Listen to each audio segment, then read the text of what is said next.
Force of Idukki season 2 junior. പ്രാദേശിക channel രംഗത്ത് വിസ്മയം തീർത്ത വോയിസ് ഓഫ് ഇടുക്കിയുടെ വിജയത്തിനു ശേഷം ഇടുക്കി വിഷനും റെഡ് ഐ എന്റർടൈൻമെന്റും വീണ്ടും ചരിത്രം സൃഷ്ടിക്കുന്നു. ആയിരിക്കുന്ന ചേച്ചിയുടെ മുഖത്തെ ടെൻഷൻ കണ്ടു. അത് കാണുമ്പോൾ എനിക്ക് ഓർമ്മ വരുന്നുണ്ടല്ലോ, വീട്ടിലെ പ്രഷർ കുക്കറാ. കുരുന്ന ഗായകരുമായി വോയിസ് ഓഫ് ഇടുക്കി ജൂനിയർ.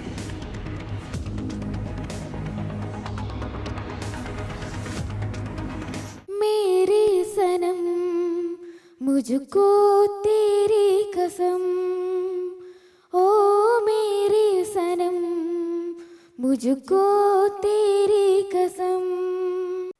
നക്ഷത്രദീപങ്ങൾ തിളങ്ങി നവരാത്രി മണ്ഡപമൊരുങ്ങി. ജയിച്ചിട്ട് വന്നില്ല, ഇവിടുന്ന് ഞങ്ങൾ നിന്ന് ഓടിക്കുന്നു. അമ്പരപ്പിക്കുകയും വിസ്മയിപ്പിക്കുകയും ചെയ്യുന്ന കുരുന്നു പ്രതിഭകളുടെ പ്രകടനങ്ങൾ പ്രേക്ഷകർക്ക് മുമ്പിലേക്ക് ഉടൻ വരുന്നു. വോയിസ് ഓഫ് ഇടുക്കി ജൂനിയർ നിങ്ങളുടെ ഇടുക്കി വിഷൻ ന്യൂസ് HD ചാനലിൽ. Force of Idukki season 2 junior.